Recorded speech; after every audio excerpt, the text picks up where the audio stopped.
तो NEET UG crash course का आज अपना सेकंड टॉपिक है मॉर्फोलॉजी ऑफ स्टेम। कल हमने रूट की मॉर्फोलॉजी डाली। तो सबसे पहले स्टेम के कुछ फीचर्स हमें पता होने चाहिए। तो स्टेम क्या है? एक असेंडिंग पार्ट है जो कि प्ल्यूम्यूल ऑफ द एम्ब्रियो से डेवलप करता है। इसके ऊपर नोड्स एंड इंटरनोड्स होती हैं और इसके ऊपर जो है वेरियस तरह के बर्ड्स प्रेजेंट हैं। दो तरह के बर्ड्स प्रेजेंट है, एक्सिलरी एंड टर्मिनल बर्ड। तो जब ये यंग होती है तो ग्रीन होती है, जैसे जैसे ये मैच्योर हो जाती है ये डार्क ब्राउन वुडी जो स्टेम बन जाती है। नाउ इसके मेन फंक्शंस क्या है, प्राइमरी फंक्शंस क्या है? स्टेम के प्राइमरी फंक्शंस क्या है कि इसके ऊपर जो है that is various type of appendages of plants हैं, जैसे फ्रूट, फ्लावर, लीव्स, ये उनको एक स्पेस प्रोवाइड करता है, ये के ऊपर अटैच होती हैं। और इसके अलावा ये हेल्प करता है in transportation of water and mineral from root to all parts of the plant and from and transport of photosynthesis from leaf to all parts of the plant. तो ये इसके प्राइमरी और मेन फंक्शंस हैं। इसके अलावा stem अपनी morphology को change करके कुछ मॉडिफिकेशंस भी करता है। तो इसमें अपने को जो मॉडिफिकेशंस याद करनी है, 7-8 मॉडिफिकेशंस हैं और एग्जांपल्स अपने को सारी एनसीईआरटी वाली एक एक एग्जांपल, हम कोई भी एग्जांपल छोड़ेंगे नहीं। सो पहले जो सबसे फर्स्ट मॉडिफिकेशन है दैट इज फूड स्टोरेज। इसमें अपने पास 5 एग्जांपल्स हैं फूड स्टोरेज में। तो 5 एग्जांपल्स कौन सी हैं? That is potato, ginger, colocasia, turmeric and जमीकन। अगर आपको इसमें थोड़ी प्रॉब्लम आ रही है याद करने में तो आप इसका थोड़ा न्यूमोनिक भी बना सकते हो, जैसे PGCTZ। पीजी मतलब जैसे आप एडमिशन के बाद जाओगे, पीजी में रहोगे और किसी शहर में एडमिशन लोगे, उसमें आ गया सीटी।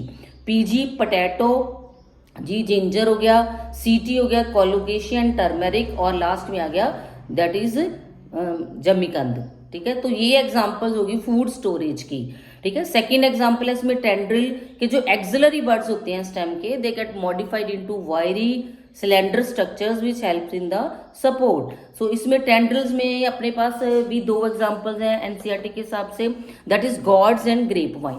गॉड्स में आपको 3 एग्जांपल्स जो है वो याद रखनी है, that is cucumber, pumpkin and watermelon. मतलब ये हमें छोड़नी नहीं है।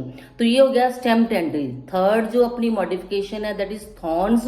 थॉर्न्स में क्या है कि सेम एक्सिलरी बर्ड्स जो हैं दे get modified into hard straight structures जो कि प्रोटेक्ट करते हैं प्लांट को फ्रॉम द ब्राउजिंग एनिमल्स। तो इसमें भी अपने पास 2 एग्जांपल्स हैं, सिट्रस एंड बोगनविलिया। तो ये अपना हो गया थर्ड प्रोटेक्शन का हो गया। नाउ फोर्थ है दैट इज फोटोसिंथेसिस। तो कुछ प्लांट्स में जो स्टेम में, वैसे तो आपको पता ही है फोटोसिंथेसिस जो है लीव परफॉर्म करती है, लेकिन कुछ प्लांट्स जैसे कोई ड्राई या एरिड एरिया के जो प्लांट्स हैं उनमें जो स्टेम है वो अपनी शेप को चेंज कर लेती है, सक्यूलेंट बन जाती है, ग्रीन हो जाती है, तो to perform the function of photosynthesis, यानी कि लीफ नहीं करती क्योंकि ऑलरेडी ड्राई में रह रहे हैं प्लांट्स। तो इसमें अपने पास 2 एग्जांपल्स आ गई, ओपेंशिया और यूफॉर्बिया। और आपको शेप भी याद रखनी है, जो ओपेंशिया की शेप है वो फ्लैटेंड है और यूफोरिया की जो है दैट इज सिलेंड्रिकल है। ये फ्रेश है, इनके अंदर वाटर स्टोरेज है along with lot of minerals and storage products.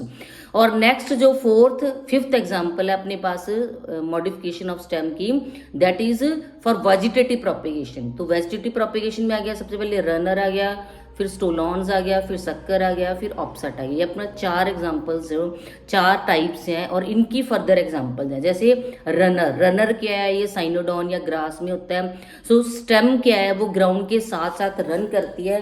जैसे मान लो ये ग्राउंड का लेवल है तो स्टेम इसके साथ साथ रन करेगी और कुछ डिस्टेंस पे जो है यहाँ पे एडवेंटिशियस रूट्स डेवलप होंगी और एरियल जो लीव्स हैं वो डेवलप हो जाएंगी।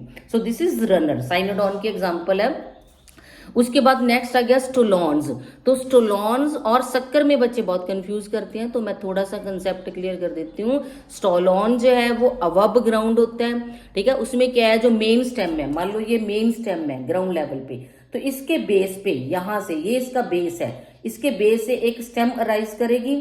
ठीक है, ये कुछ देर तक चलेगी, ऊपर ग्रो करेगी और उसके बाद जैसे इसको मौका मिलेगा ये ऊपर ग्रो की ये जमीन में बेंट हो जाएगी, यानी कि ओवल ऐसे सेमी सर्कल सा ले लेगी। तो इसको बोलती हैं दैट इज स्टोलॉन्स। इसमें अपने को 3 एग्जांपल्स याद रखनी है, मिंट, जैस्मिन एंड स्ट्रॉबेरी, ये तीनों स्टोलॉन्स की एग्जाम्पल है।